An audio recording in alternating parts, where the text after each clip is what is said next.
Hello and welcome back. Look at these beautiful flowers. Let's make it. We are going to fold a pink craft paper from its corners. Now open it like this. We're going to make petals first and tuck all of them one after another like this. Now we are going to put it inside. Now curl the petals using a stick like this. Do this from all the corners like this. Now gently open it and look, your flower is ready.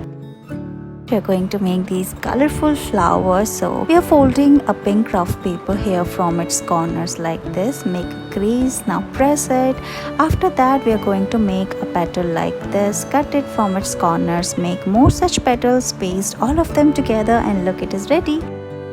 Let's make beautiful flowers today using craft paper. We are folding a blue craft paper. Make multiple folds like this and cut it like this. You'll get a shape like this and open it and look, your flower is ready. We are going to press it from all its corners. Now paste more flowers for density and look, it is ready.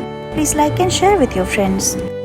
Look at these beautiful flowers. Let's make it. We are going to fold a yellow craft paper, press it and tuck it inside like this. Now open it. Now we are going to make multiple folds like this and look, your flower petal is ready. We are going to make more such petals and paste all of them together and look, your flower is ready. Thank you so much for watching this video.